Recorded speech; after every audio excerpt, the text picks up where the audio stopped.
क्या होता है जब सिस्टम की रक्षा करने वाले ही उसके सबसे बड़े दुश्मन बन जाते हैं।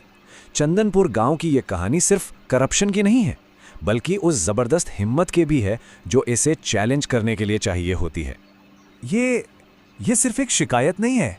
ये एक किसान होरीलाल की जिंदगी भर की कमाई लुट जाने की चीख है। और यही चीख आप देखिए एक ऐसी चिंगारी बन जाती है जो पूरे भ्रष्ट सिस्टम को जलाने वाली थी। देखिए, होरीलाल की कहानी कोई अकेली घटना नहीं थी। ये तो बस उस बीमारी का एक लक्षण था जिसने चंदनपुर के हर घर में अपनी जड़ें जमा ली थी। एक ऐसा खौफ जिसके साए में पूरा गांव जी रहा था। और इस डर का चेहरा था एक वर्दी वाला आदमी, सब इंस्पेक्टर भानु प्रताप।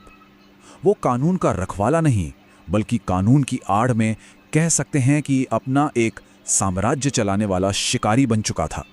जरा सोचिए, एक पुलिस वाला कह रहा है टैक्स तो देना ही होगा। अब ये कोई सरकारी टैक्स नहीं, ये डर का टैक्स था। भानु प्रताप के लिए उसकी वर्दी कोई जिम्मेदारी नहीं, बल्कि वसूली करने का एक लाइसेंस बन गई थी। और नतीजा ये कि एक ऐसा माहौल बन गया जहां कोई सेफ नहीं था। यात्रियों से जबरदस्ती वसूली, जो भी आवाज उठाए उस पर झूठे केस, लोगों को डराना धमकाना तो जैसे रोज की बात थी। मतलब जो पुलिस चौकी सुरक्षा का प्रतीक होनी चाहिए थी, वो अब चंदनपुर के लिए आतंक का अड्डा बन चुकी थी। लेकिन कहते हैं ना, हर कहानी में एक मोड़ आता है। होरीलाल की वो हताश पुकार सिस्टम के गलियारों से होती हुई एक ऐसी मेज तक पहुंची जहां किसी ने ठान लिया कि बस अब इस खेल को खत्म करना ही होगा। ये थी जिला अधिकारी यानी डीएम अंजलि। वो अच्छी तरह जानती थीं कि अगर उन्होंने एक नॉर्मल जांच का आदेश दिया तो भानु प्रताप जैसे लोग सबूत मिटा देंगे और गवाहों को डरा देंगे। नहीं, इस सड़े हुए सिस्टम को तोड़ने के लिए उन्हें सिस्टम के बाहर जाकर सोचना था। और उन्होंने एक ऐसा फैसला लिया जो कोई भी अधिकारी आसानी से नहीं लेता। अपनी कुर्सी, अपना अधिकार सब छोड़कर वो खुद एक आम नागरिक बनकर सच्चाई का पता लगाने निकल पड़ी। यह सिर्फ एक मिशन नहीं था, ये एक बहुत बड़ा पर्सनल रिस्क था। असल में उन्हें भानु प्रताप को सिर्फ रंगे हाथों पकड़ना नहीं था, उन्हें उस डर को महसूस करना था जो चंदनपुर का हर आम इंसान रोज महसूस करता है, बिना किसी सिक्योरिटी के, बिना अपनी पहचान के। तभी तो वो इस प्रॉब्लम की जड़ तक पहुंच सकती थी। तो एक साधारण गांव की महिला के भेष में अंजलि सीधे उस शेर की मांद में जा पहुंची। वही पुलिस चेक पॉइंट जिसके नाम से भी लोग कांपते थे। वो प्रॉब्लम से भाग नहीं रही थीं, वो उसका सामना करने जा रही थीं। और वहां जो हुआ वो बिल्कुल वैसा ही था जैसा होरीलाल ने बताया था। अधिकारियों का वही घमंड, वही शक भरी नजरें और बिना किसी वजह के एक आम नागरिक को मुजरिम मान लेने की वही आदत। और यहीं पर कानून की दो अलग अलग परिभाषाएं आमने सामने आ गई। एक तरफ था भानु प्रताप का कानून, जहां उसकी लाठी ही नियम थी, उसकी जुबान ही संविधान थी। और दूसरी तरफ थी अंजलि, जो जानती थी कि असली कानून क्या है।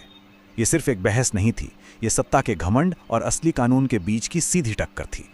जब अंजलि ने रिश्वत देने से साफ मना कर दिया तो भानु प्रताप ने अपनी जिंदगी की सबसे बड़ी गलती कर दी।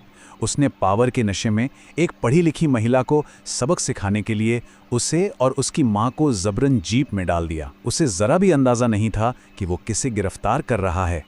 चंदनपुर पुलिस स्टेशन के अंदर भानु प्रताप को लगा कि वो जीत गया है।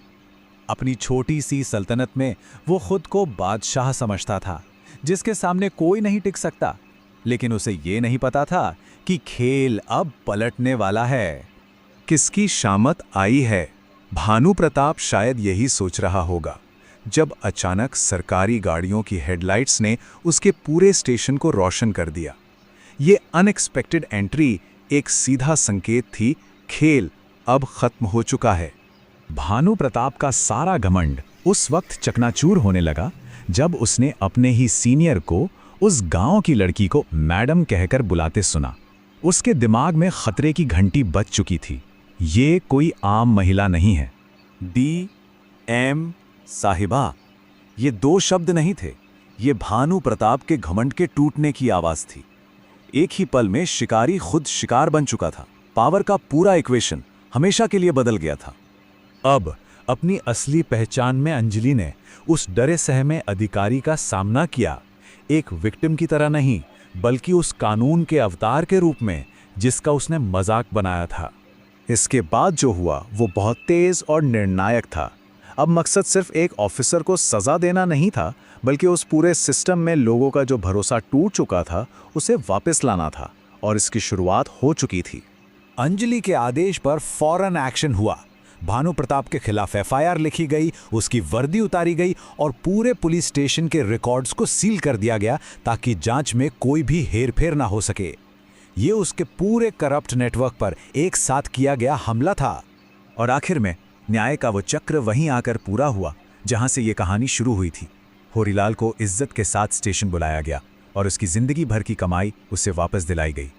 ये सिर्फ पैसों की वापसी नहीं थी, ये एक आम नागरिक के सम्मान और सिस्टम में उसके विश्वास की बहाली थी। तो सवाल वही है कि जब रक्षक ही भक्षक बन जाएं तो न्याय कैसे होगा? चंदनपुर की कहानी हमें दिखाती है कि कभी-कभी सिस्टम को ठीक करने के लिए किसी को सिस्टम से बाहर निकलकर हिम्मत दिखानी पड़ती है, और ये सोचने पर मजबूर करती है कि हमारे अपने समाज में जवाबदेही तय करने के लिए ऐसी कितनी अंजलि की ज़रूरत है।